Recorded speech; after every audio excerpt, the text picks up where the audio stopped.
ప్రార్థన చేసుకొని ప్రారంభించుకుందామండి.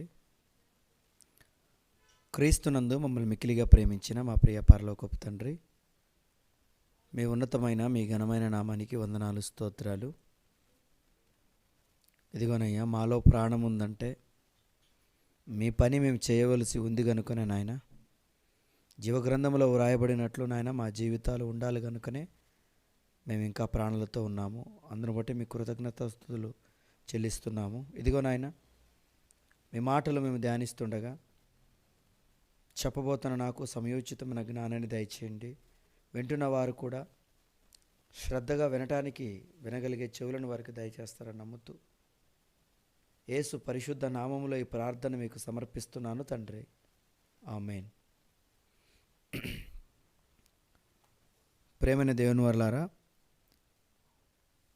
ప్రభు అయిన యేసుక్రీస్తు వారి పరిశుద్ధమైన నామంలో మీ అందరికి కూడా నా హృదయపూర్వకమైన వందనములు చెల్లిస్తున్నాను. ప్రియులారా, మాస్టర్ ఆఫ్ బైబిల్ థియాలజీలో మొదటి సంవత్సరంగాను నేటికి ఏర్పాటు చేయబడిన పాఠం మనిషికి పోవలసినది పాపమా రోగమా. MBTH ఫస్ట్ ఇయర్ లెసన్ అండి.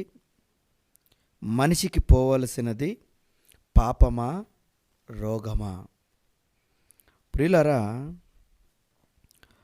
లోకంలో ఉన్న మనుషులందరూ వారు పడుతున్నటువంటి ప్రయాస అంతయు దేనికోసం ఉంది అని ఆలోచించినప్పుడు రోగాలు తీసివేసుకోవటానికి, ఏమండి, ఆస్తులు పెంచుకోవటానికి, భూమి మీద వీటి కోసమే మనం బ్రతకటం మనం చూస్తుంటాము. అంతేకాదు, ఎన్నో దాన ధర్మాలు చేస్తూ మాకు పుణ్యం వస్తుంది, రోగాలు గనక ఉంటే ఆ రోగాలు పోగొట్టుకోవడానికి కూడా ఎన్నో హాస్పిటల్స్కు వెళ్ళి ఈరోజు మనిషి పడుతున్న ప్రయాస ఇంత అంత కాదు. ఏమండి, నిజంగానండి, మనిషి బ్రతుకులో ఏది ప్రాముఖ్యమైనది? రోగం గురించి ఆలోచించాలా, లేకపోతే ఆస్తులను గురించి ఆలోచించాలా? భూమి మీద ఈ బ్రతుకు విధానంలో దేని గురించి ఆలోచించాలి?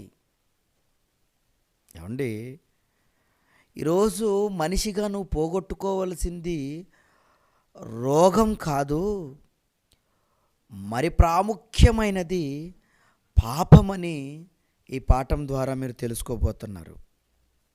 ప్రియులారా, ఈరోజు పాపం గురించి ఎంతమంది ఆలోచించి పాపాన్ని తీసివేయటానికి ప్రయాసపడుతున్నారు మీరు చెప్పండి.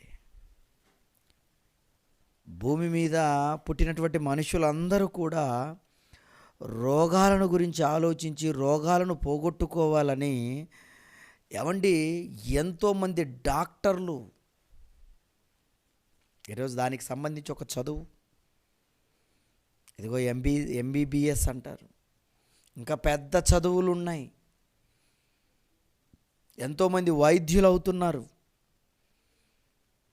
డాక్టర్లు కావటానికి వేల రూపాయలు, లక్షల రూపాయలు ఖర్చులు పెట్టి చదువుకుని డాక్టర్లు అయ్యి వైద్యం చేస్తున్నారు. ఇక వైద్యం గురించి ఆలోచిస్తే ఆ వైద్యం చేసే డాక్టర్లను కూడా చాలామంది, ఇదిగో ప్రపంచమే చాలామంది అనటం కంటే డాక్టర్లు దేవుళ్ళండి అంటారు. రోగాన్ని పోగొడతారండి వాళ్ళు, దేవుడండి వాళ్ళందరూ అని అంటారు. ప్రియులారా, రోగాన్ని తీసేవాళ్ళనే దేవుడు అంటే, శరీరానికి వచ్చిన రోగాన్ని తీసే వాళ్ళనే నువ్వు గొప్పగా పొగుడుతుంటే, ఆత్మకు పట్టిన రోగం అది పాపం. ఆ పాపం ప్రపంచంలో ఎక్కడైనా ఎవరైనా తీయగలరా? ఈరోజు శరీరానికి సంబంధించిన రోగాల కోసం అండి కుప్పలు కుప్పలుగా హాస్పిటల్స్, ఏ వీధిన చూసిన హాస్పిటల్స్ మనకు కనపడతాయి. ఎక్కడ చూసినా హాస్పిటల్స్. ఎందుకు? ఏ రోగం వచ్చినా ఆ రోగాన్ని బాగు చేస్తాం రండి అని బోర్డులు కూడా చూస్తాం. ఇదిగో పలానా రోగానికి వైద్యం ఇక్కడ దొరుకుతుంది అని. ఏమండి, పలానా రోగానికి వైద్యం దొరుకుతుందని రాసుకున్నారు. వీటికి రోగాలకు మందులు ఉన్నాయి. మరి పాపానికి మందు, పాపాన్ని ఎవరు తీసివేయాలనుకుంటున్నారు? ఎవరు వేసుకోవాలనుకుంటున్నారు? మీరు చెప్పండి. అందుకనే మనిషికి పోవలసినది పాపమా రోగమా? రోగం అనుకొని వైద్యుల దగ్గరికి రోగాల కోసం వెళుతున్నారు. ఓకే, మరి దేవుని దగ్గరకు కూడా దేవుణ్ణి నమ్ముకుంటే మాకు రోగాలు పోతాయని ఈరోజు విశ్వసించిన వాళ్ళు ఎంతమంది లేరంటారు? మీరు చెప్పండి. అందుకనే వాళ్ళు ఇస్తున్నటువంటి సాక్ష్యాలు, ఇదిగో మేము దేవుణ్ణి నమ్ముకున్నామండి, మాకున్నటువంటి క్యాన్సర్ పోయింది. మేము దేవుని నమ్ముకున్నాం, మాకు చాలా భయంకరమైన దీర్ఘకాలిక రోగాలు ఉండేవి, అవి పోయాయి అని దేవుని నమ్ముకున్న తర్వాత రోగాలు పోయాయని చెప్పుకుంటున్న వారులారా, ఒకసారి గమనించండి. దేవుణ్ణి మీరు ఎందుకు ఆశ్రయించారు? రోగాలు పోగొట్టుకోవడానికే ఆశ్రయించారా? ఏమండి, రోగం అండి ఇప్పుడు పోతే మళ్ళీ వస్తుంది. శరీరానికి సంబంధించిన రోగం కోసం కాదు నువ్వు ఆలోచించవలసింది. ఈ శరీరంలో ఆత్మ అనేది ఒకటి ఉంది, అదే నిన్ను జీవింపజేసేది. మరణించిన తర్వాత అది ఎక్కడికి వెళుతుంది? ఏనాడైనా ఆలోచించారా క్రైస్తవులు? యేసుక్రీస్తుల వారు మహానుభావుడు ఏమండి భూమి మీదకి వచ్చి ఆయన మాట్లాడుతున్న మాట, యోహాను రాసిన సువార్త 6వ అధ్యాయం 63వ వచనంలో ఏమండి, ఆత్మయే జీవింపజేయుచున్నది, శరీరము కేవలము నిష్ప్రయోజనము. శరీరము అది నిష్ప్రయోజనమని క్రీస్తు అంటే, ఈరోజు ఆ శరీరం కోసం దేవుని నమ్ముకుంటున్న వారు అందరూ కూడా, శరీరం కోసం దేవుని నమ్ముకుంటే నీది నిజమైన భక్తి కాదు. ఈ భూమి మీద బ్రతుకు కోసం నువ్వు దేవుని నమ్ముకోకూడదు. ఏమండి, ఆత్మకు రోగం ఉందని ఆ రోగాన్ని తీసివేయటానికి దేవుని నమ్ముకోవాలని ఎంతమందికి తెలిసింది? మీరు చెప్పండి. నిజమండి. ఈరోజు నువ్వు పాపాత్ముడుగా మారిపోయావు. ఆ పాపం దేనికి అంటుకుంటుందో తెలుసా? శరీరానికి కాదండి, ఆత్మకు. ఏమండి, మనిషి ఈరోజు పాపాత్ముడు అంటే అవునండి. పాపం అంటే ఏంటి? పాపం అంటే నరహత్య చేయడము, వ్యభిచారము చేయటము, దొంగతనము చేయటము, అబద్ధ సాక్ష్యం పలకడము, ఇవి పాపాలు. వీటితో పాటు ఇంకా లేవా? దేవుని మాటను పక్కన పెట్టి బ్రతుకుతున్న వాళ్ళంతా పాపము చేస్తున్న వారే. ఏమండి, ఆజ్ఞ అతిక్రమమే పాపము. మొదటి యోహాను రాసిన పత్రిక 3వ అధ్యాయం 4వ వచనంలో ఉంటుంది ఆ మాట. దేవుని మాటను పక్కన పెట్టి మీరు బ్రతుకుతున్నారా? అయితే మీరు పాపములో ఉన్నారు. దేవుడు మాత్రం అండి మనల్ని పుట్టించేటప్పుడు ఆయన ఎలా పుట్టించాడో తెలుసా? ఒకసారి బైబిల్ గ్రంథంలోకి మనం వెళితే ప్రసంగి గ్రంథము, ఏమండి, ప్రసంగి గ్రంథము 7వ అధ్యాయము 29వ వచనాన్ని చదువుకుందాం ప్రియులారా. ప్రసంగి గ్రంథము 7వ అధ్యాయము 29వ వచనములో ప్రియులారా, ఇది ఒకటి మాత్రము నేను కనుగొంటిని, ఏమనగా దేవుడు నరులను యథార్థవంతులుగా పుట్టించెను, కానీ వారే వివిధములైన తంత్రములను కల్పించుకొనిరి. దేవుడు పాపము లేనివారుగా మనుషులందరినీ పుట్టిస్తుంటే, పెరుగుతున్నటువంటి మనిషి తల్లి గర్భములో నుండి బయటపడినది మొదలుకొని పెరుగుతున్నాడండి మనిషి. ఆ పెరుగుతున్నప్పుడు లోకంలో శరీరాశ, నేత్రాశ, జీవపు డంబమని శరీరం కోసం ఆలోచించి శరీర కోరికలు తీర్చుకునేవాడుగా శరీరానుసారుడుగా మారిపోయి పాపాత్ముడుగా మారుతున్నాడు. అంటే ఈ పాపం గురించి ఏ ఒక్కరికైనా ఆలోచన ఉందంటారా మీరు చెప్పండి? ఆలోచించాలి. రోగాన్ని తీసివేసుకోవడం కాదు, శరీరానికి వచ్చిన రోగాన్ని తీసివేసుకోవడానికి రోజు చాలా కష్టపడుతున్నారు. అయ్య బాబోయ్, దాని గురించి ఖచ్చితంగా ఇదిగో పలానా రోగం పోవాలంటే ఇవి పాటించాలి, ఇవి తినాలి, ఇవి త్రాగాలి, ఇవి తినకూడదు, ఇవి త్రాగకూడదు అని డాక్టర్ గారు ఏవి తినమంటారు, ఏవి తినకూడదంటారో అన్ని ఖచ్చితంగా పాటిస్తాడు. ఆహా, రోగం మీద అంత నీకు పోగొట్టుకోవాలని మీకు అంతగా ఆశ ఉంది కదా, రోగం నాకు పోగొట్టుకోవాలి, నాకు రోగం ఉండకూడదు అని. శరీరం మీద మీకు అంత మక్కువనా? మరి ఆత్మ అది రోగంతో ఉందని ఎంతమందికి అండి తెలుసు? యథార్థవంతుడుగా దేవుడు నిన్ను పుట్టిస్తే నువ్వేం చేసావో తెలుసా?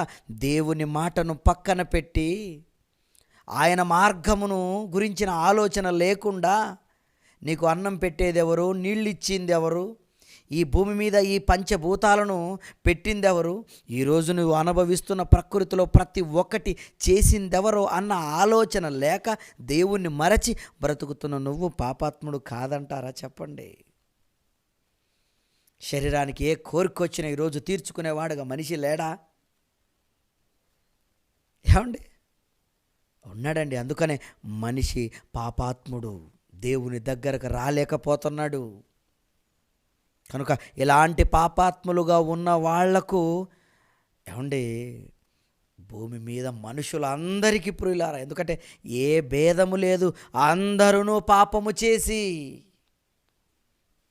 అందరూ కూడా పాపం చేసేశారు, దేవుడు అనుగ్రహించు మహిమను పొందలేకపోతున్నారు అంటున్నాడంటే అందరూ పాపాత్ములు. కనుక పాపాత్ములుగా ఉన్న వీళ్ళు, పాపాత్మగా ఉన్న మనము మొదట ఆలోచించవలసింది, మొదట పోగొట్టుకోవలసింది రోగం కాదు.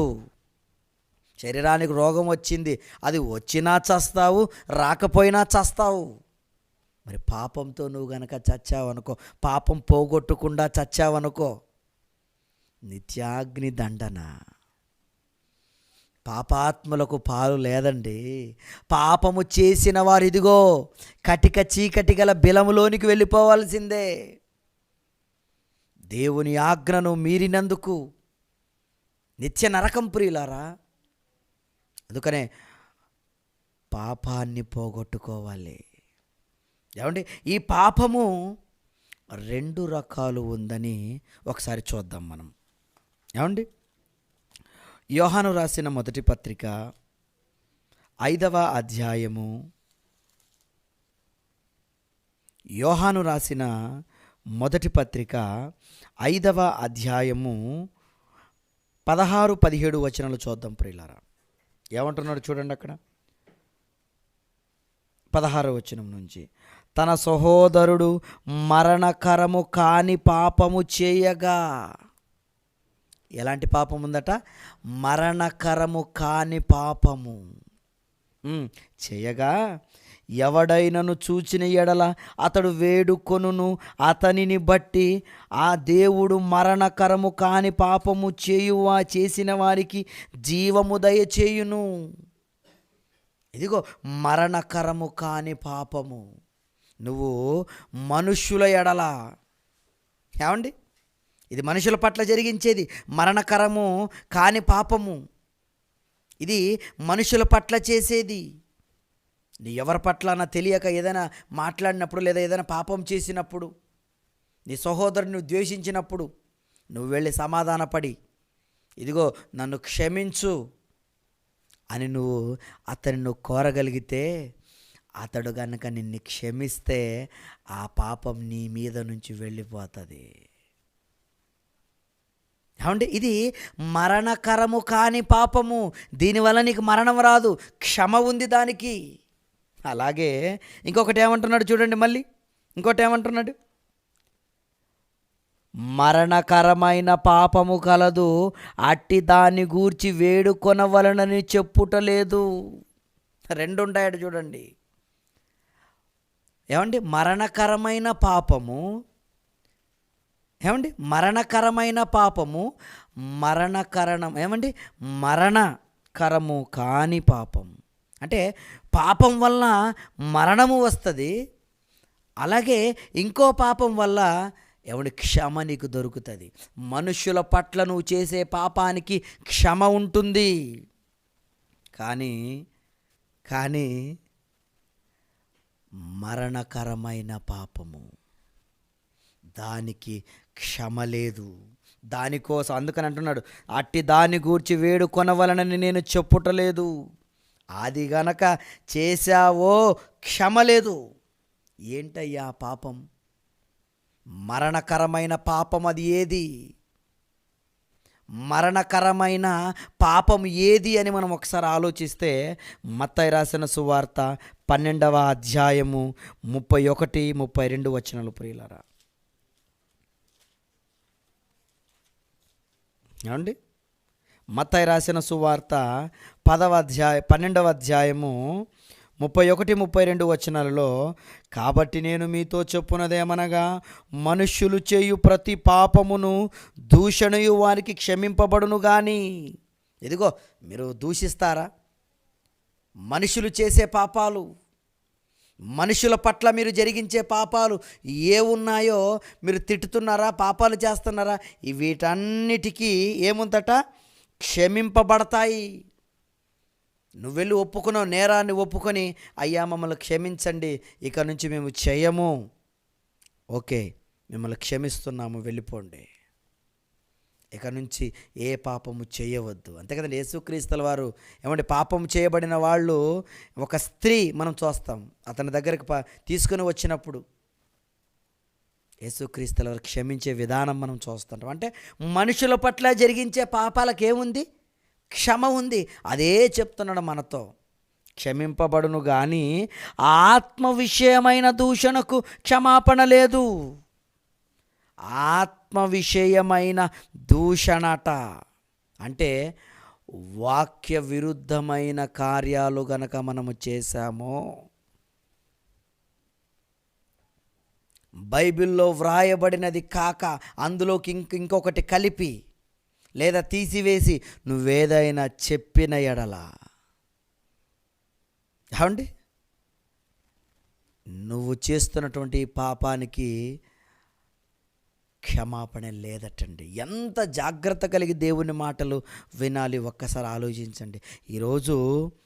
తప్పుడు బోధలు ఎక్కువైపోయి అలుముకున్నాయంటే ఈ మాట మీద ఎవరికండి నమ్మకం ఉంది? మీరు చెప్పండి. ఎవరు చెప్పినా ఒకటే కదా అని ఏవి పడితే అవి విని, ఏది పడితే అది పాడుతూ, ఏది పడితే అది చేసేస్తున్నారు ఈరోజు. కాదండి, ఆత్మ విషయమైన దూషణట అంటే వాక్య విరుద్ధంగా నువ్వేమైనా చెబుతున్నావా? అందుకని కింద అంటాడు, మనుష్య కుమారునికి విరోధముగా మాట్లాడువానికి పాప క్షమాపణ కలదు కానీ పరిశుద్ధాత్మకు విరోధంగా మాట్లాడువానికి ఈ యుగమందైనను రాబోవు యుగమందైనను పాప క్షమాపణ లేదు. ఈ యుగమందైనను రాబోవు యుగమందైనను బైబిల్కు వ్యతిరేకంగా మనం మాట్లాడినా, ఏమండి ఇందులో లేనిది చెప్పినా, లేదా ఇందులో ఒకటి కలిపి చెప్పినా, ఈరోజు చూడండి అందరూ అవసరాల కోసం కలిపి చెప్పేవాళ్లే. అవసరాల కోసం తనను తాను పోషించుకోవటం కోసం ఎన్నో కలిపి మనుషుల్ని భ్రమపెట్టి ఈరోజు బ్రతుకుతున్నాడు. క్షమాపణ లేదంటున్నాడండి దేవుడు. కనుక ప్రియులారా, ఒకసారి ఆలోచించాలి. దేవునిలోకి వచ్చిన మనం వాక్యం కొరకు బ్రతుకుతామని ఏమండి మాట ఇచ్చినటువంటి మనం, ఇదిగో దేవుడా నేను నీకోసం బ్రతుకుతానయ్యా, కష్టాలు వచ్చినా నష్టాలు వచ్చినా, బాప్తిసం తీసుకునే ముందండి గొప్పగా బ్రతుకుతాదని చెప్పిన మనము మళ్ళీ పాపము జోలికి వెళితే క్షమాపణ లేదని ఎంతమందికి తెలుసు? చాలామంది బ్యాప్టిజం తీసుకొని మారు మనసు పొంది మళ్ళీ లోకంలో కలిసిపోతారా? మీకు అర్థం కావట్లేదు ఎలాంటి శిక్షలోకి మీరు వెళ్ళిపోతున్నారో. హెబ్రీయులకు రాసిన పత్రిక 6వ అధ్యాయము, హెబ్రీయులకు రాసిన పత్రిక 6వ అధ్యాయము 4వ వచనం నుంచి మనం చదువుకుంటే,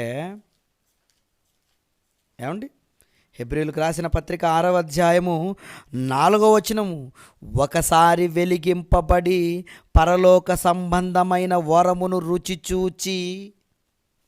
ఒకసారి వెలిగింపబడ్డావు నువ్వు, ఎక్కడో చీకట్లో ఉన్న నిన్ను వెలుగులోకి తీసుకుని వచ్చాడు దేవుడు. అలా తీసుకుని వచ్చిన నువ్వేం చేశావు? పరలోక సంబంధమైన వరమును రుచి చూచి, పరలోకం నాకుంటుందని, అక్కడ మరణం అన్నది లేదని, అక్కడ నిత్య సుఖం ఉంటుందని, నిత్య జీవం. ఏమండి ఆకలి లేదు, దప్పిక లేదు, రోగము లేదు, బాధ లేదు, చింత లేదు. ఆ లోకము ఏమండి లోకం అది దేవుడుండే లోకం, అది శాశ్వతమైన నిజమైన మన లోకం అని నువ్వు రుచి చూచి అంతా తెలుసుకొని మరలా నువ్వు ఏం చేయబోతున్నావట? పరిశుద్ధాత్మలో మీరు ఇలా పాలి అయి దేవుని దివ్యవాక్యము రాబో యుగ సంబంధమైన శక్తుల ప్రభావమును అనుభవించిన తరువాత తప్పిపోయిన వారు అన్నీ తెలుసుకొని, అంతే కదండి, తెలుసుకొని ఇంకా దేవుడు అంటే ఈయనే, ప్రపంచంలో ఈయన తప్ప ఎవరు లేరు, ఈయనే మార్గం అని క్రీస్తును విశ్వసించిన తర్వాత మళ్ళీ మీ జీవితాలు వెనకకు వెళ్ళిపోతున్నాయా? మళ్ళీ మీరు వెనకంజ వేస్తున్నారా? అదే అంటున్నాడు. ఏమండి రాబో యుగ సంబంధమైన శక్తుల ప్రభావమును అనుభవించిన, ఏమండి అంటే రుచి చూచిన తరువాత తప్పిపోయిన వారు తమ విషయములో దేవుని కుమారుని మరలా సిలువ వేయుచు బహుబాటముగా ఆయనను అవమానపరచుచున్నారు గనుక మారు మనసు పొందునట్లు అట్టి వారిని మరలా నూతన పరచుట అసాధ్యము. నమ్ముకున్న తర్వాత కరెక్ట్గా ఉండండి, వాక్య ప్రకారం ఉండండి అని వాక్యం చెబుతుంటే ఆ వాక్యాన్ని విని, ఏమండి దేవుడు అంటే ఎంత గొప్పవాడో, ఆయన చేసినటువంటి అద్భుత కార్యాలు ఏమండి ఎన్నో బైబిల్లో నుంచి తెలుసుకొని ఆయనే జీవితాన్ని ఇచ్చాడు, ఆయన కోసమే మనం భూమి మీదకి వచ్చాము, ఇదిగో మరొక లోకం ఉందని ఇన్ని విషయాలు తెలుసుకున్న తర్వాత కూడా మళ్ళీ మీ జీవితాలలో వెనకబడి లోకం వైపు మీరు చూస్తే, ఒకనాడు ఇశ్రాయేలీలు ఆయనకు సిలువ వేశారు, ఇదిగో మరి ఇప్పుడు మీరు కూడా సిలువ వేస్తున్నారు. ఒకనాడు ఆయన గురించి ఆలోచించలేదండి వాళ్ళు, వీళ్ళే రక్షకుడని, ఈయనే రక్షకుడు, ఈయనే మాకు నిత్య జీవాన్ని ఇచ్చేవాడు ఆలోచించలేదు ఆయన. ఏమండి ఆయన గురించి వాళ్ళు సిలువేసేశారు. మరి ఈరోజు అన్నీ తెలుసుకున్న నువ్వు మళ్ళీ లోకం వైపు చూస్తుంటే నువ్వు కూడా ఆలోచన లేదు, నీకు కూడా ఏదో విన్నావు, అప్పుడు పూర్తి జీవితంలో వాటిని ఆచరించలేక క్రీస్తును అవమానపరుస్తున్నావు నువ్వు. వద్దండి, ఒకవేళ మీరు అలా అవమానపరిచే వాళ్ళైతే ఆపేయండి. క్రీస్తుకు విరోధంగా మీ బ్రతుకు ఉండకూడదు. దేవునిలోకి వచ్చిన తర్వాత ఆయన కోరుకున్నట్లు మన బ్రతుకులు ఉండాలి. ఒకవేళ మీరు గనక తప్పిపోయేవారుగా ఉంటే మిమ్మల్ని నూతన పరచుట అసాధ్యం అంటున్నాడు, మిమ్మల్ని రక్షించటం ఇక సాధ్యం కాదంటున్నాడు. 10వ అధ్యాయానికి రండి ఒకసారి. అక్కడ హెబ్రీయులకు రాసిన పత్రిక 10వ అధ్యాయము 26వ వచనంలో ప్రియులారా, 26వ వచనంలో, మనము సత్యమును గూర్చిన అనుభవ జ్ఞానము పొందిన తర్వాత బుద్ధిపూర్వకముగా పాపము చేసిన ఎడల పాపమునకు బలి ఇక ఉండదు. న్యాయపు తీర్పునకు భయముతో ఎదురుచూచుటయు విరోధులను దండింపబోవు తీక్షణమైన అగ్నియు ఇక ఉండును. బుద్ధిపూర్వకమైన పాపం ఏమంటున్నాడు? బుద్ధిపూర్వకముగా పాపము చేసిన ఎడల, ఇదిగో సత్యము గురించి అనుభవ జ్ఞానం నీకు తెలిసిపోయింది. అన్నీ ఈరోజు నిజంగా బైబిల్ ఓపెన్ యూనివర్సిటీస్ ఇండియా ఇంటర్నేషనల్లో మనకు చెప్పబడుతున్న పాఠాలు ఎంత అద్భుతమైన పాఠాలు, మన జీవితాలలో వెలుగు నింపే పాఠాలు, నిత్య జీవాన్ని స్వతంత్రించుకునే పాఠాలు. ఈరోజు ఆ పాఠాలు విన్న తర్వాత కూడా మళ్ళీ నీ జీవితం మళ్ళీ పాపం చేసేదిగా, దేవుని మాటను మీరేదిగా ఉందంటే ఇక నీకు రక్షణ లేదు, నీకు క్షమాపణ లేదు. ఇది ఏమనుకుంటున్నారు? మరణకరమైన పాపము. మనుషులు ఎడల మీరు తప్పిదాలు చేస్తే వాటి క్షమాపణలు ఉన్నాయి. దేవునికి విరుద్ధంగా, ఇదిగో పరిశుద్ధాత్మకు విరోధంగా, దేవుని వాక్యానికి విరోధంగా మీరు బ్రతికితే క్షమాపణ లేదు. కనుక వెలిగింపబడిన వారులారా ఆలోచించండి, మీరు పాపాన్ని తీసివేసుకుంటున్నారా? రోగం కోసం ఆలోచిస్తూ దానిని తీసివేసుకోవటానికి ఎన్నో నియమాలు, ఇదిగో తిండిలో నియమాలు, తాగటంలో నియమాలు, మెడిసిన్స్లో నియమాలు, ఇదిగో పలానా టైంకి పలానా టైంలో ఇవి వేసుకోవాలి, అలా వేసుకుంటే రోగం పోతుంది. తీసుకుంటున్న మెడిసిన్లో జాగ్రత్త ఉంది, మరి దేవుని మాట నీ పాపాన్ని పోగొట్టదని నీకు తెలియదా? మరి ఆ మాటను రోజు రోజుకి దినదినము నువ్వు ఆత్మను బ్రతికించేవాడుగా, అంటే ఆత్మను శుద్ధి చేసేవాడుగా నువ్వు ఉన్నావా? రోజుకి నీతిమంతుడుగా నువ్వు బ్రతుకుతున్నావా? ఎందుకంటే యోహాను రాసిన మొదటి పత్రిక 5వ అధ్యాయము 18వ వచనంలో ఏమంటాడంటే, దేవుని మూలముగా పుట్టినవాడు ఎవడును పాపము చేయడని ఎరుగుదుము. దేవుని మూలముగా పుట్టినవాడు పాపం చేయడు. మరి నువ్వు చేస్తున్నావంటే నువ్వు దేవుని మూలముగా పుట్టినవాడువు కావు. ఎందుకో తెలుసా? దేవుని మూలముగా పుట్టినవాడు తన్ను భద్రము చేసుకొనును, కనుక దుష్టుడు వానిని ముట్టడు.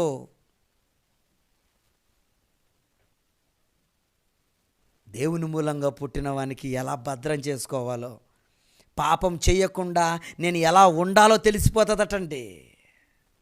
నువ్వు పాపం చేసేస్తున్నావంటే నువ్వు భద్రం చేసుకోవట్లేదయ్యా. రోగం రాకుండా భద్రత, అంతే కదండి. పలానా రోగం కరోనా వస్తుంది, దేనివల్ల? ముట్టుకోవడం వల్ల వస్తుందట, తుమ్మితే వస్తుందట. ఈ కరోనా రాకూడదని ఏం చేశారంటే, అయ్యో నాకు రాకూడదు, వాళ్ళకుంది కనుక నేను మాస్కులు ధరించుకుంటాను అంటే భద్రత. అది నాకు రాకుండా ఉండాలని ఎన్నో రకాలుగా శానిటైజ్ వాడుతున్నారు, సబ్బుతో కడిగేసుకుంటున్నారు చేతులు. వీటి గురించిన జాగ్రత్తలు నీకున్నాయి కదా. పక్కోళ్ళ రోగం నాకు అంటకూడదని, లేదా నాకు రోగం రాకూడదని నువ్వు తీసుకుంటున్న జాగ్రత్తలు ఎలాంటివి? చాలా గొప్పవి కదా. మరి పాపము నీకు అంటకుండా నిన్ను నువ్వు భద్రం చేసుకుంటున్నావా? అదేనండి మెయిన్. అదే అంటున్నాడు, దేవుని మూలముగా పుట్టినవాడు తన్ను భద్రము చేసుకుంటాడు. అందుకనే దుష్టుడు మాస్క్ వేసుకున్నావు, ఇంకేం వస్తుంది నీకు? రాదు. ఇక వాడు మాస్క్ వేసుకున్నాడు కాబట్టి ఇంకా అది లోపలికి వెళ్ళదు. శానిటైజ్ వాడతారు కనుక చేతులకున్నా అలాగే కిందకి వెళ్ళిపోతుంది, కడుక్కుంటే నీలోనికి ఎంట్రీ అవ్వదు. భద్రం చేసుకున్నావా? రోగ విషయంలో భద్రం చేసుకుంటున్నారు, మరి పాప విషయంలో దేవుని మూలముగా పుట్టిన వాళ్ళు భద్రం చేసుకోవాలంటున్నాడు. చూడండి, దేవుడు భద్రం చేసుకోలేదా? భద్రం చేసుకోరా? క్షమాపణ లేదండి. క్షమాపణ లేదు అంటున్నాడు. హెబ్రీయులకు రాసిన పత్రిక 9వ అధ్యాయము 26, 27 వచనాలు ఒకసారి చూద్దామండి. హెబ్రీయులకు రాసిన పత్రిక 9వ అధ్యాయము 26 నుంచి మనం చదివితే అట్లైన ఎడల జగత్తు పునాది వేయబడినది మొదలుకొని అనేక పర్యాయములు శ్రమ పడవలసి వచ్చెను. అయితే ఆయన యుగముల సమాప్తి యందు తన్ను తానే బలిగా అర్పించుకొనుట వలన పాప నివారణకై ఒక్కసారే ప్రత్యక్షింపబడెను. పాప నివారణకు, ఇదిగో నీ పాపం పోవాలా, నీ పాప నివారణకే యేసుక్రీస్తుల వారు బలైపోయారు. మరి ఆయన్ని అనుసరిస్తున్నారా?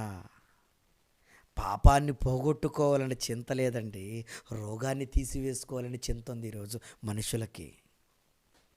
పాపాన్ని తీసివేసుకోవాలన్న చింత ఎవరికుంది?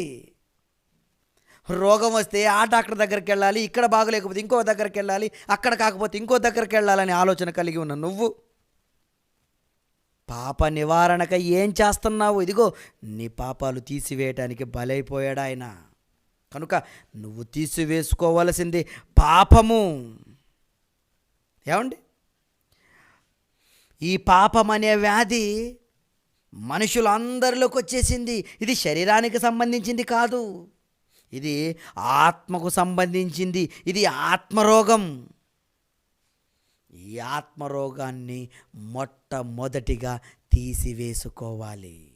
ఇది ఘోరమైన వ్యాధి కలది, మిమ్మల్ని నరకానికి నడిపించేది. ప్రియులారా, నిత్యం మీరు నరకాగ్నిలో కాలిపోవలసిందే.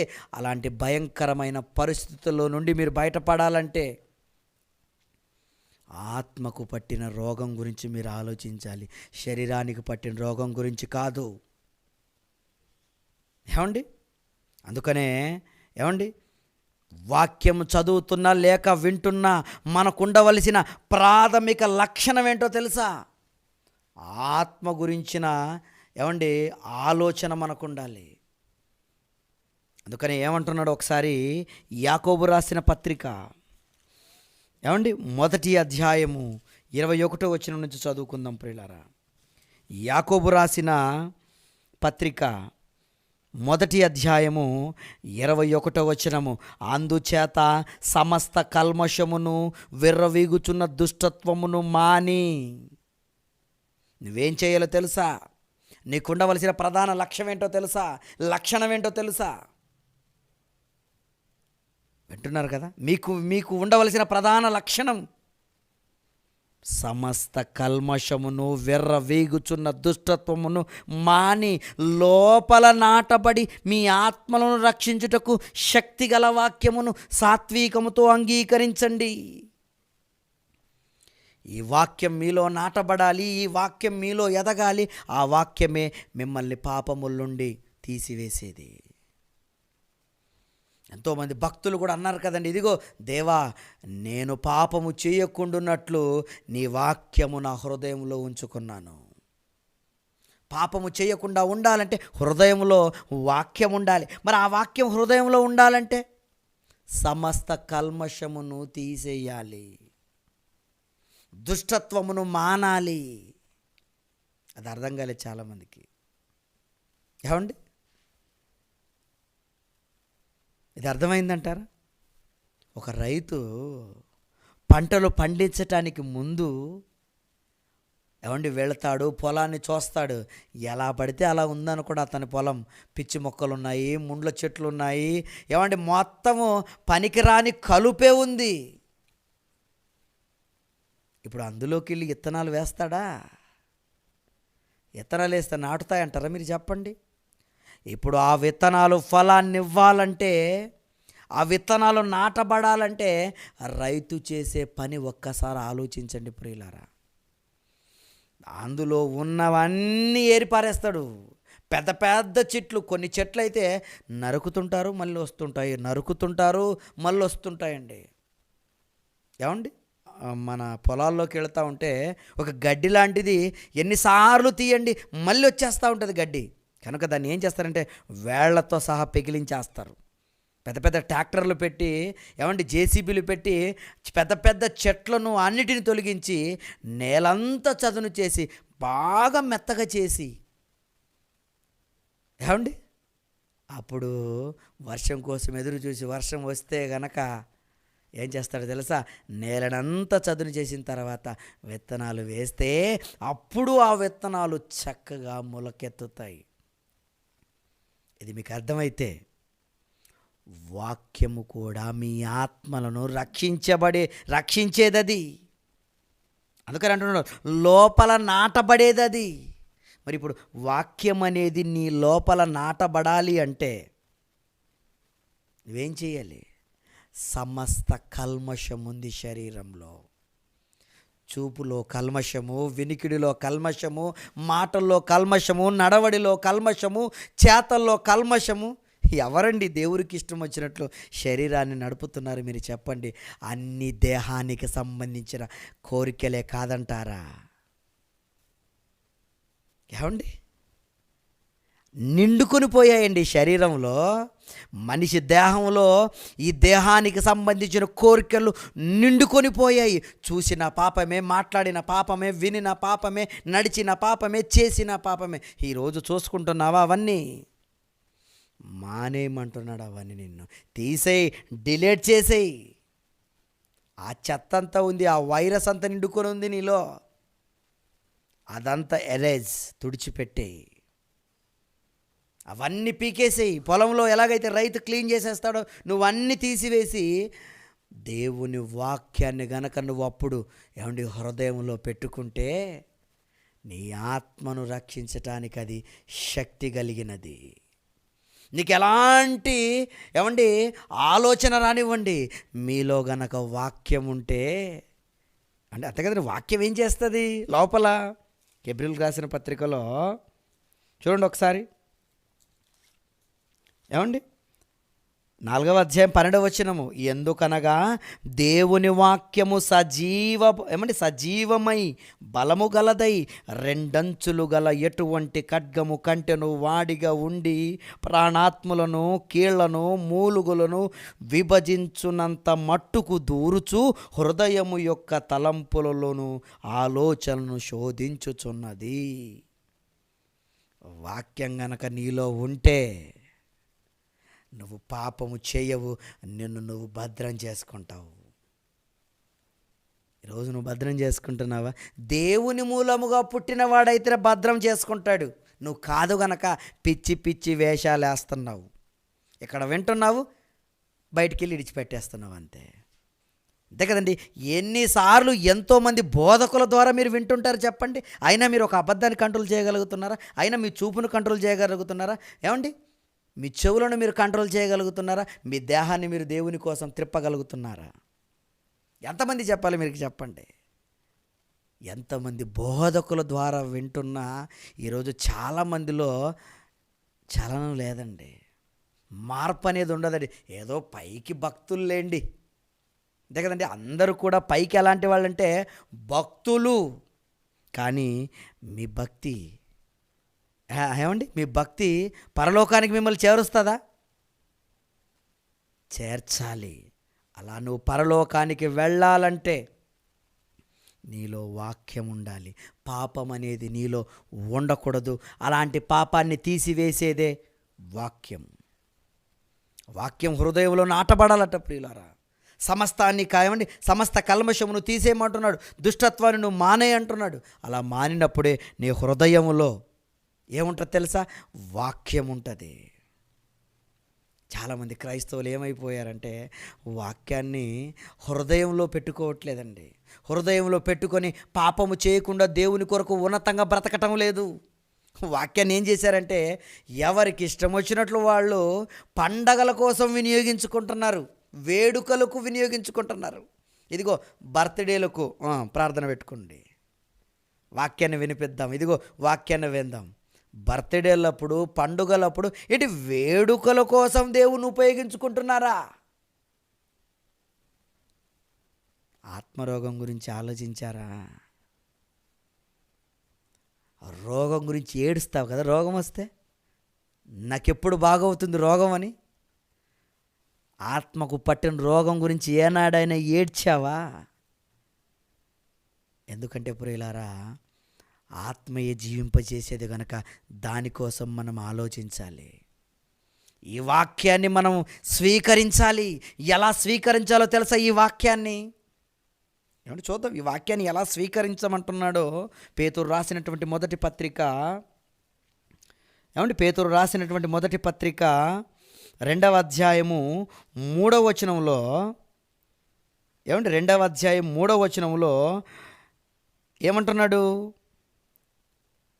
సమస్త దూషణ మాటలను మాని, మొదటి వచనం నుంచి కూడా బాగుంటుందండి. ప్రభువు దయాళుడని మీరు రుచి చూచియున్న ఎడల, ఇదిగో దేవుడు దయాళుడు, ఆయన ద్వారా సమస్తము మనకొచ్చాయి, ఆయన దయచేశాడు మనకని.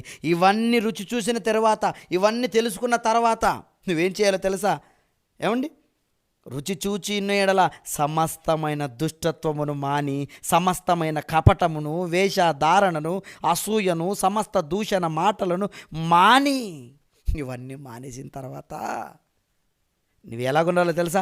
క్రొత్తగా జన్మించిన శిశువును పోలిన వారై నిర్మలమైన వాక్యమును పాల వలన రక్షణ విషయంలో ఎదుగు నిమిత్తము ఆ పాలను ఆపేక్షించుడి. ఇదిగో రక్షణ విషయంలో ఎదుగుతున్నావు నువ్వు. ఇలా ఎదుగుతున్న నువ్వు ఇదిగో ఇవన్నీ మానేయాలట. కొత్తగా జన్మించిన శిశువును పోలిన వారై నిర్మలమైన వాక్యమును పాల వలన రక్షణ విషయంలో ఎదుగు నిమిత్తము ఆ పాలను ఆపేక్షించి. ఇదిగో అన్నీ మానేసిన తర్వాత ఒక పాలు ఎలాగైతే మనం తీసుకుంటామో ఆ పాలలాగా మీరు ఈ వాక్యాన్ని అపేక్షించండి అంటున్నాడు. అంటే అంగీకరించండి. పాలు ఎలా పడితే అలా మీరు తీసుకుంటారా? శుభ్రమైన పాత్రలో పాలు తీసుకున్నప్పుడే అవి చక్కగా ఉంటాయి. ఈరోజు నువ్వు శుభ్రంగా లేవు, వాక్యాన్ని తీసుకుంటున్నావు, నీలో ఏముంటుంది? ఇరిగిపోతాయి అవి. మీకు అర్థమవుతుందా? అందుకనే మీలో వేషధారణ, అసూయ, కపటము ఇవి ఫస్ట్ మానేయండి. ఇవి మానేసి క్రొత్తగా జన్మించిన శిశువు ఎలా ఉంటుంది? యథార్థంగా. ఇదిగో మీరు అలా ఉండాలి. అలా మీరు పాలతో ఎదగాలి. వాక్యాన్ని దేంతో పోలుస్తున్నారు చూడండి. వాక్యమును పాల వలన రక్షణ విషయంలో ఎదుగు నిమిత్తము ఆ పాలను అపేక్షించుడి. మీరు అంగీకరించాలి, మీరు తీసుకోవాలి. ఎలా పడితే అలా మీరు వాక్యాన్ని తీసుకుంటే అది మీలోనికి మీ రక్షణకు అది తోడ్పడదు. మరొక మాట చూద్దాం చూడండి. యేసుక్రీస్తుల వారు ప్రియులారా, ఎందుకంటే మరొక మాటను చూసే ముందు, యేసుక్రీస్తుల వారు భూమి మీదకి వచ్చినప్పుడు కూడా శరీరానికి సంబంధించిన రోగాలను ఆయన అనేకములు తీసివేశాడు. చాలామందికి ఇక్కడే డౌటు, అదేంటండి మనిషి ఆలోచించవలసింది లేదా మనిషి పోగొట్టుకోవలసింది మొదట పాపమునని మీరు చెప్తున్నారు, మరి ప్రభు అయిన యేసుక్రీస్తుల వారు రోగాన్ని కూడా తీసివేశాడు కదా. అందుకని మేము కూడా రోగాల కోసం కూడా దేవుణ్ణి నమ్ముకుంటామండి. నిజంగా యేసుక్రీస్తుల వారు రోగాన్ని తీసేశాడా అంటే 100% తీసేశాడు. కానీ ఆయన రోగాలు తీసివేయటానికి రాలేదు. యేసుక్రీస్తుల వారు ముఖ్య ఉద్దేశం రోగాలు తీసివేయటం కాదు, పాపాలు తీసివేయటం. ఆయన దేవుని కుమారుడుగా అద్భుతాలు మహత్కార్యాలు చేయాలి కనుక ఆ భాగంగా చేశాడే కానీ ప్రధాన ఉద్దేశం, ముఖ్య ఉద్దేశం ఆ యొక్క దివి నుండి భువికి రావడానికి కారణం మన పాపాలన్నీ తీసివేయటానికండి. ఆత్మలకు పట్టిన రోగాలన్నీ, ఆత్మరోగాన్ని తీసివేయడానికి వచ్చిన పరమ వైద్యుడు ఆయన. ఈరోజు అలాంటి వైద్యుడి దగ్గరకు వచ్చి శరీరానికి సంబంధించిన రోగం తీసేయమంటావా? యేసుక్రీస్తులో బ్రతుకున్నప్పుడు రోగాలు తీసేసినప్పుడు పరిస్థితులు ఎలాగున్నాయో ఒకసారి చూద్దాం. మార్కు రాసిన సువార్త 2వ అధ్యాయము, మార్కు రాసిన సువార్త 2వ అధ్యాయము మొదటి వచనం నుంచి చదువుదాం ప్రియులారా. ఒక ఆయన పక్షవాయువు గల ఒక మనుష్యుని నలుగురు చేత మోయించుకొని ఆయన దగ్గర తీసుకొని వస్తారండి. ఒక రోగం పక్షవాయువుతో బాధపడుతున్న ఒక రోగిని నలుగురు మోసుకొని ఆయన దగ్గరకు వస్తారు. ఆ సందర్భం చూడండి ఒకసారి 4వ వచనం నుంచి. చాలామంది కూడి ఉన్నందున వారి ఆయన యొద్దకు చేరలేక ఆయనున్న ఒక చోటికి పైగా ఇంటి కప్పు విప్పి సందు చేసి పక్షగల వాయువుని పరుపుతోనే దింపిరి. యేసు వారి విశ్వాసం చూసి ఏమని మాట్లాడుతున్నాడు? కుమారుడా, నీ పాపములు క్షమింపబడి ఉన్నవని పక్షవాయువు గల వానితో చెప్పెను. ఇదేంటిది? పక్షవాయువు అనే రోగం ఇతనుకుంది. రోగాన్ని తీసేస్తాడని యేసుక్రీస్తుల వారి దగ్గర తీసుకొని వస్తున్నారు. పాపం చాలామంది ఉన్నారండి. ఎలాగైనా సరే ఈ రోగాన్ని ఇతనికి పోగొట్టాలనుకొని పాపం వాళ్ళు ఏం చేశారంటే ఇంటి కప్పు విప్పేశారు. ఏమండి, అలా దించేశారు యేసుక్రీస్తుల వారి మధ్యలోకి. యేసుక్రీస్తు ఇంట్లో ఉన్నారు, ఆ ఇంట్లో దించేశారు. అతను రోగంతో మంచంతో పాటు దించేశారట. ఇప్పుడు అతను చూసినటువంటి ఈయన రోగాన్ని తీసివేయాలా? కానీ యేసుక్రీస్తుల వారు ఏం చేస్తున్నారో ఒక్కసారి ఆలోచించాలి. ఇదిగో కుమారుడా, నీ పాపములు క్షమింపబడి ఉన్నవి. అప్పుడు అక్కడ ఉన్న వాళ్ళు అనుకుంటున్నారు, వారు ఇట్లెందుకు ఇతను చెప్పుచున్నాడు? దేవదూషణ చేయుచున్నాడు కదా. దేవుడొక్కడే తప్ప పాపములు క్షమింపగలవాడు ఎవడని తమ హృదయములో ఆలోచించుకొనిరి. ఇదేంటిదినా? దేవుడు ఒక్కడే కదా పాపాలు క్షమించేది. అంటే ఇది దేవుడా? దేవదూషణ చేస్తున్నాడు ఇతను అని అతని మీద సణుక్కున్నారట. వెంటనే యేసుక్రీస్తుల వారు వాళ్ళ ఆలోచనను పసిగట్టి, ఏమండి, వాళ్ళ ఆత్మలో ఉన్న మనసులు తెలుసుకొని ఏమని మాట్లాడుతున్నాడు? 8వ వచనం. వారు తమలో తాము ఇలాగ ఆలోచించుకున్నట్టు యేసు వెంటనే తన ఆత్మలో తెలుసుకొని మీరు ఇలాంటి సంగతులు మీ హృదయంలో ఎందుకు ఆలోచించుచున్నారు? ఈ పక్ష వాయువు గల వానితో నీ పాపములు క్షమింపబడి ఉన్నవని చెప్పుట సులభమా? నీవు లేచి నీ పరుపెత్తుకొని నడువమని చెప్పుట సులభమా? ఏది సులభం చెప్పు? రోగమని ఈరోజు రోగాన్ని తీసివేసుకోవటానికి ప్రజలు పడుతున్న కష్టాలు అన్నీ ఇన్ని కాదు. ఎంత డబ్బైనా ఖర్చు పెట్టేస్తున్నారు శరీరానికి వచ్చిన రోగం తీసివేయటానికి. ఆత్మకు పట్టిన రోగం తీసేసుకోవటానికి నువ్వేం ఖర్చు చేస్తున్నావు చెప్పు? నువ్వెంత ప్రయాసపడుతున్నావు చెప్పు? ఎంత నియమ నిష్ఠలు నువ్వు పాటిస్తున్నావు చెప్పు?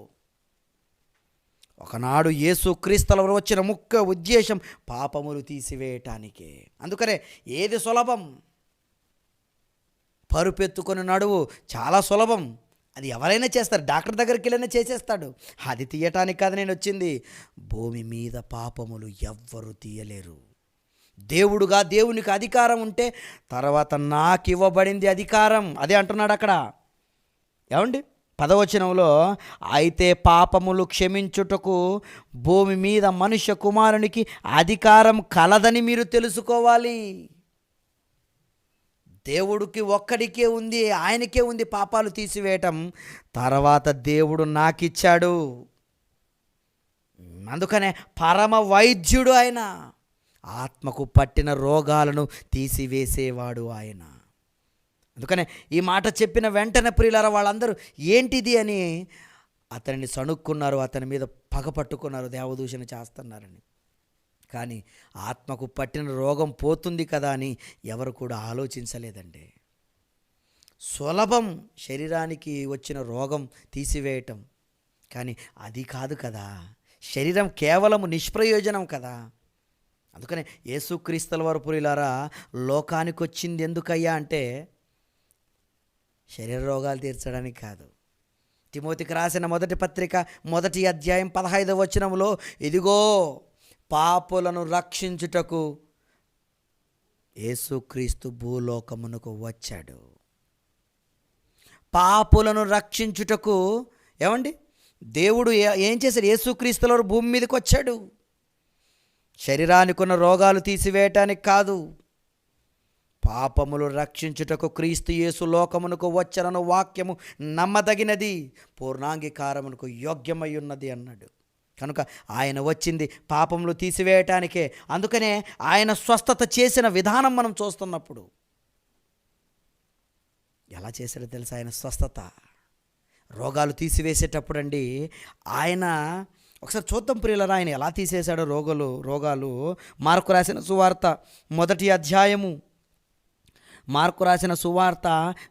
అధ్యాయము 40 వచనంలో ఒక కుష్ఠిరోగి ఆయన వద్దకు వచ్చి ఆయన ఎదుట మోకాళ్ళుని, నీకిష్టమైతే నన్ను శుద్ధినిగా చేయగలవా ఆయనతో చెప్పి ఆయనను వేడుకొనగా, ఆయన కనికరపడి చెయ్యి చాపి వానిని ముట్టి, నాకిష్టమే శుద్ధుడువు కమ్మని వానితో చెప్పగా, వెంటనే కుష్ఠరోగం వానిని విడిచెను గనక వాడు శుద్ధుడాయను.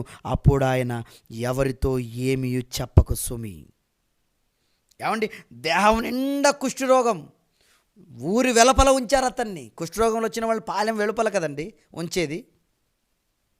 ఎవరికైనా కుష్ఠరోగం రాని పాళెం అవతల ఉండాలి, అంటే ఊరు అవతల ఉండాలి వాళ్ళందరూ, రోగగ్రస్తులందరూ. ఊరిలో ఉన్న వాళ్ళకి ఎవరికి ఏం కూడా కాకూడదు, అలా ఊరి బయట పెట్టేవాళ్ళు.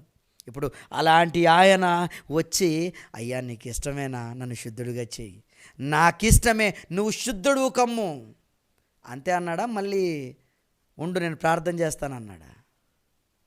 ఏమండి, ఎప్పుడైతే నాకిష్టమే నువ్వు శుద్ధుడు కమ్మని చెప్పగా, వెంటనే కుష్ఠరోగము ఏం జరిగింది?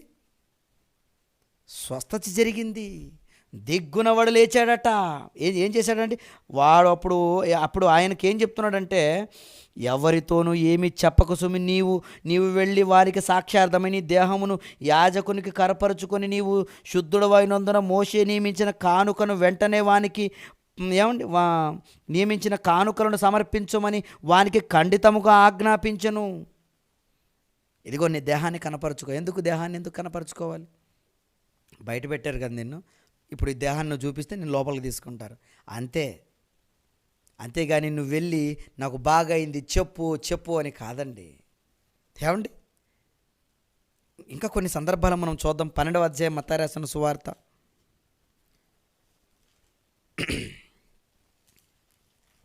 16వ వచనం ప్రియులారా. మత్తయి రాసిన సువార్త 12వ అధ్యాయము 16వ వచనంలో కూడా ఆయన ఏం మాట్లాడుతున్నాడో చూడండి. ఆయన వారిని అందరినీ స్వస్థపరిచాడా? ఈరోజు స్వస్థత సభలు అని పెట్టుకున్న వారులారా, మీరు అందరినీ స్వస్థత చేస్తున్నారా? దొంగ మాటలు మీరు మాట్లాడతారు. ఏంటో తెలుసా? మళ్ళా రండి, నెక్స్ట్ వీక్ రండి, అంతే కదా. ఈరోజు వీళ్ళు మాట్లాడే మాటలు ఎలా ఉంటాయంటే, ఈ స్వస్థత శాలలని మనం వింటుంటాం కదా. 7 వారాలు వెళ్ళాలటండి స్వస్థత కావాలంటే. ఇది ఎక్కడి నుంచి వచ్చింది? అసలు బైబిల్లో ఎక్కడైనా 7 వారాలు స్వస్థత అంటే 7 వారాలు దేవుని దగ్గర రావడం వల్ల స్వస్థత పొందిన వాళ్ళు ఎవరైనా ఉన్నారా? మరి వీళ్ళెందుకు ఇలా మాట్లాడుతున్నారు? అసలు 7 వారాలన్న మాటే లేదండి. మరి ఏముందో తెలుసా? 7 మారులు. ఏంది 7 మారులు? ఎలీషా గారు ఆ యొక్క ఎవరైనా కుష్ఠరోగంతో ఉంటాడు కదండి ఒక ఆయన. ఎవరైనా కుష్ఠరోగంతో ఉన్నటువంటి ఆయన ఆ రోగమును మరి పోగొట్టుకోవటానికి నయమాను ఆ నయమానుకున్న కుష్ఠరోగము పోగొట్టుకోవటానికి ఎలీషా గారి దగ్గరికి వచ్చినప్పుడు, ఇదిగో 7 మార్లు మునగంటాడు. 7 మార్లు అంటే ఒకేసారి నీటిలోకి వెళ్ళాలి, మునిగి లేవాలి. మరి నువ్వేంటి 7 మార్లు 7 సార్లు చేసేసావు, 7 వారాలు చేసేసావు? క్రైస్తవులు ఎలా అయిపోయారంటే పురిలారా, వాక్యం మీద కనీస అవగాహన లేదు. 7 మార్లు మునిగాడు కదా, నువ్వు కూడా 7 వారాలు రా. 7 మార్లకి 7 వారాలకి తేడా లేదా? వాక్యాన్ని ఆలోచించాలి ప్రియులారా. యేసుక్రీస్తుల వారు అందరినీ స్వస్థపరిచాడు. నీలా స్వస్థపరచకుండా అవదు, నెక్స్ట్ వీక్ రా, అటొచ్చే వీక్ రా అని 7 వారాలు బాగా కాకపోయినా నీకు విశ్వాసం లేదమ్మా అని చెప్పలేదు. నాకిష్టమే మీరు శుద్ధుడు కమ్మని వెంటనే శుద్ధుడైపోయారు కుష్ఠరోగి. ఇక్కడ కూడా ఎంతో మందిని స్వస్థత చేసేసాడు. అప్పుడు ఏం చేశాడు ఆయన? తన్ను ప్రసిద్ధి చేయవద్దని వారికి ఆజ్ఞాపించెను. ఇదిగో నన్ను ప్రసిద్ధి చేయొద్దండి. ఎందుకు చేయొద్దంటున్నాడు? శరీర రోగాలు తీసివేయటానికి కాదు నేను వచ్చింది. ఆయనే చేసినటువంటి, రియల్గా నిజంగా చేసినటువంటి ఆయనే ఎవరితోనూ ఏమీ చెప్పొద్దని చెబుతా ఉంటే, మరి ఈరోజు నువ్వు స్టేజ్ మీదకి పిలిచి ఏమండి మైక్ ఇచ్చి నీకేం జరిగిందో చెప్పు. ఏం అర్థమైందండి క్రైస్తవ్యానికి? దేనికి మీరు దేవుని దగ్గరకు మీరు దేనికోసం వస్తున్నారు? రోగం కోసమా? వద్దు ప్రియులారా, ఆత్మరోగాన్ని వేసుకోవటం కోసం రండి. ఏమండి, యేసుక్రీస్తులో ఎందుకండి వచ్చింది? రోగాలు తీసివేయటానికి కాదు, దేవుని కుమారుడుగా. ఏమండి, ఆయన అద్భుతములు చేయవలసి ఉంది కనుకనే ఆయన అద్భుతాలు చేశాడే, కానీ నిజానికి వచ్చింది పాపములు రక్షించటానికి. పాపము అంటే పాప నివారణకై వచ్చాడు ఆయన. అందుకని యేసుక్రీస్తుల వారు మార్కు రాసిన సువార్త 1వ అధ్యాయం 38వ వచనంలో, ఇదిగో ఇతర సమీప గ్రామాలలో సువార్త ప్రకటించినట్లు వెళ్ళుదుము రండి, ఇందుకోసమే కదా నేను వచ్చి ఉన్నాను అంటాడు. నేను ఎందుకు వచ్చాను? సువార్త ప్రకటించటానికే వచ్చాను. మరి మీకేం చెప్తాను నేను? మిమ్మల్ని కూడా అదే కదా, అదే పని కూడా నేను చేయమనేది. మిమ్మల్ని ఏం చేయమంటాను నేను? ఇదిగో వెళ్ళండి, సర్వలోకమునకు వెళ్ళి సర్వ సృష్టికి సువార్తను ప్రకటించండి. మార్కు రాసిన సువార్త 16వ అధ్యాయము 15వ వచనంలో, ప్రియులారా, మీరు సర్వలోకమునకు వెళ్ళి సర్వ సృష్టికి సువార్తను ప్రకటించండి.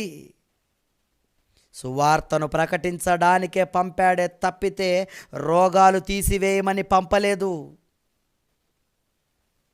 ఏమండి, మీకు అర్థమవుతుందా? ఒకనాడు అపోస్తలులు చేశారు కదండి, అపోస్తలు రోగాలు తీసేశారు కదండి, అపోస్తలు స్వస్థతలు చేశారు కదండి. అవునండి, వాళ్ళు చేశారు. వాక్యమును స్థిరం చేయటానికి, వాక్యం స్థిరపరచటానికి సూచక క్రియలు జరిగాయి. మరొక్కసారి చెబుతున్నాను, వాక్యము స్థిరపరచటానికే స్వస్థతలు జరిగాయి. వాక్యం స్థిరమైంది, వాక్యం పూర్ణమైపోయింది, పూర్ణాంగీకారానికి యోగ్యమైపోయింది. ఇక స్వస్థతలు ఆగిపోయాయి. మార్కు రాసిన సువార్తలో అక్కడే మీరు చదవండి. ఏమండి, బైబిల్లో మాటలు ఎవరికండి అర్థమైపోయాయి? మార్కు రాసిన సువార్త 16వ అధ్యాయము 20వ వచనములో, వారు బయలుదేరి, ఎవరు? శిష్యులు బయలుదేరి వాక్యమందంతటా ప్రకటించిరి. ప్రభు వారికి సహకారుడయుండి వెనువెంట జరుగుచూ వచ్చిన సూచక క్రియ వలన వాక్యమును స్థిరపరచుచుండెను. ఎందుకు జరిగాయో తెలుసా? వాక్యాన్ని స్థిరపరచటానికే స్వస్థతలు, రోగాలు ఇవన్నీ తీసివేస్తున్నారు. స్వస్థతలు చేశారండి. ఎప్పుడైతే వాక్యం స్థిరమైపోయిందో స్వస్థతలు ఆగిపోయాయి. ఇది తెలియని క్రైస్తవులు ఇప్పటికీ కూడా ఎందుకొచ్చామో లోకంలోకి తెలుసుకోకుండా రండి. ఒక డాక్టర్ గారు ఎలాగైతే, ఇదిగో మీకు రోగాలు, అంతేగాని డాక్టర్ ఏం రాస్తాడు? మీకు డయాలసిస్ ఉందా? ఏమండి, మీకు ఎలాంటి రోగాలు ఉన్నాయి?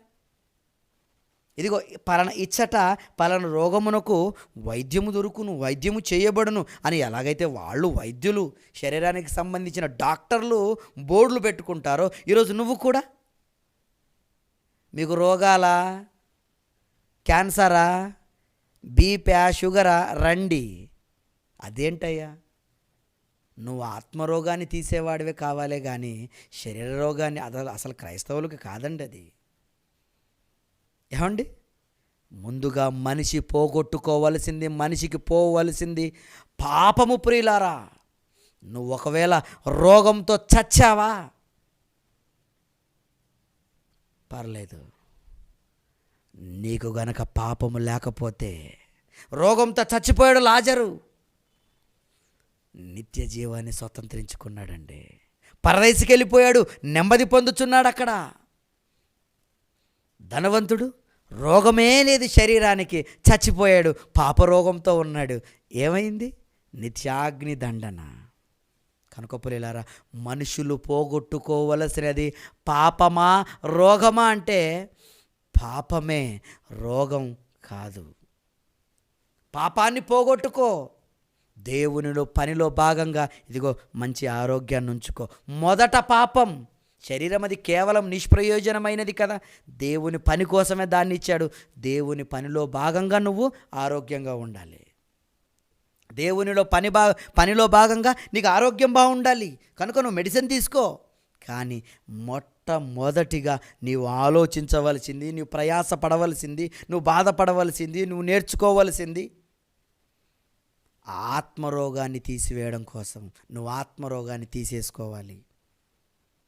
ఏమండి? అందుకనే మీరు సర్వలోకమునికి వెళ్ళి సర్వ సృష్టికి సువార్తను ప్రకటించండి. ఇదే మిమ్మల్ని బ్రతికింపజేసేది.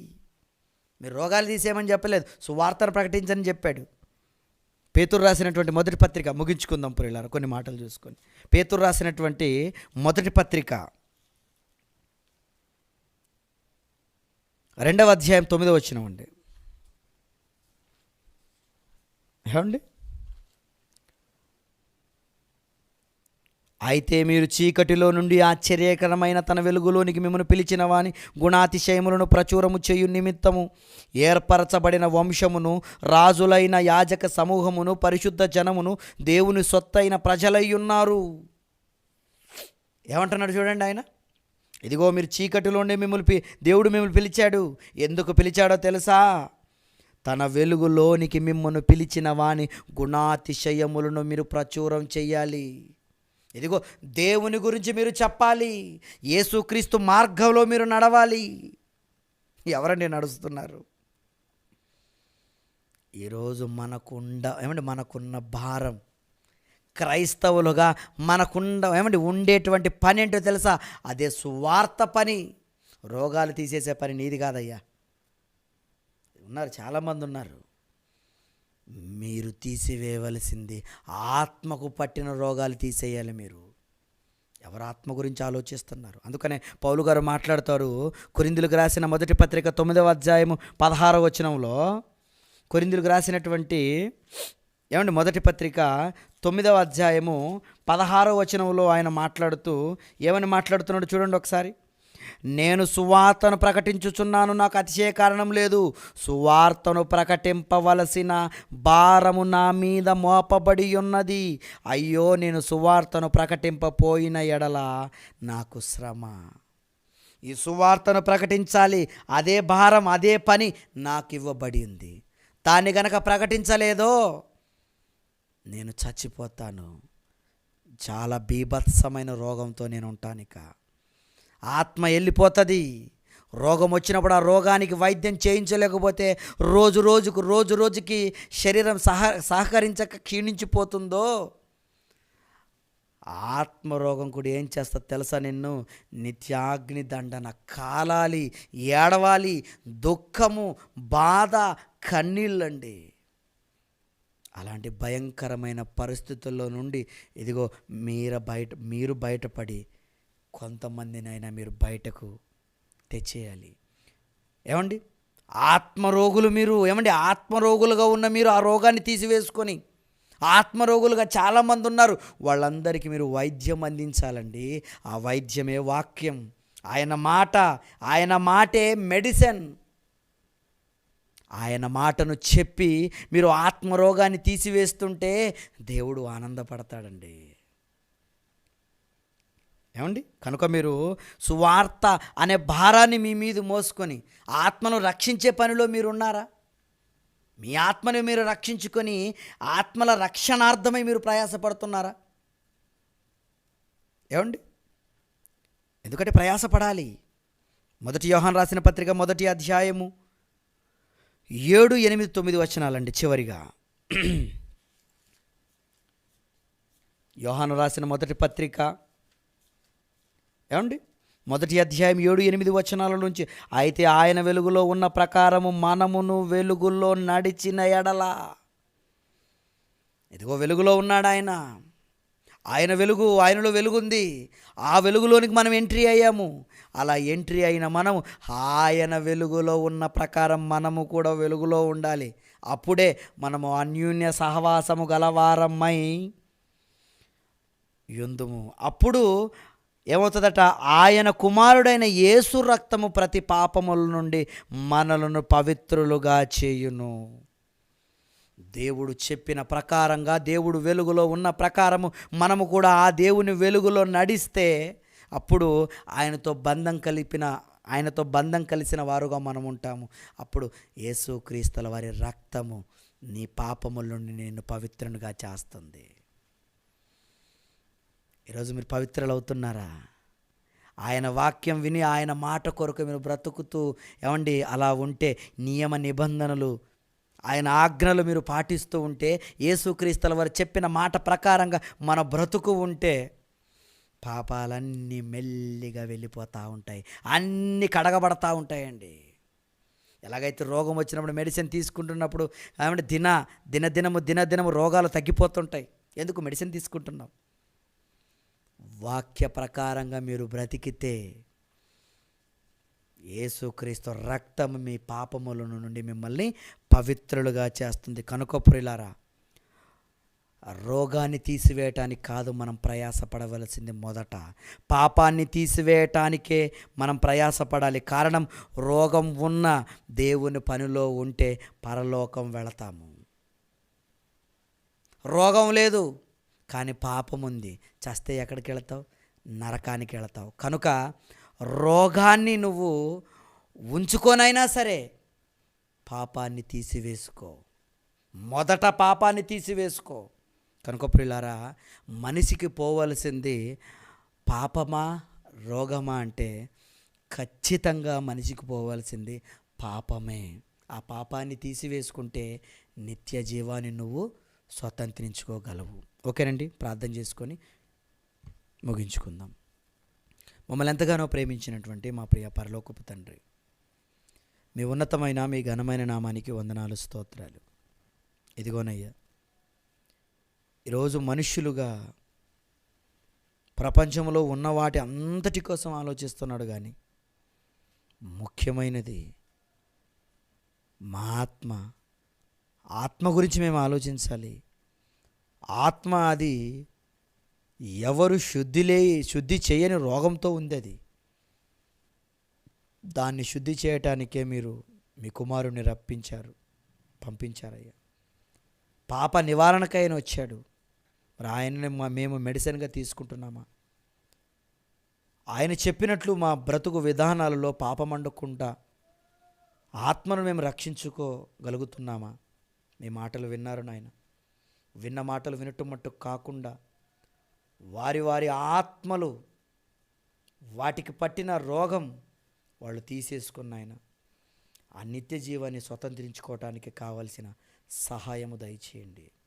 ఈరోజు శరీర రోగాల కోసం ఆలోచించే వాళ్ళే అందరూ, కానీ నాయన ఈ నిజాలు మేమున్న తరములో నాయన మీ కుమారుణ్ణి, ఆత్మీయ తండ్రి గారిని పుట్టించి ఈ విషయాలన్నీ మీరు చెప్పించినందుకు మీ ప్రేమకై కృతజ్ఞతలు తండ్రి. తండ్రి గారికి మంచి ఆరోగ్యాన్ని, మంచి ఆయుష్ని మీరు ఇవ్వండి.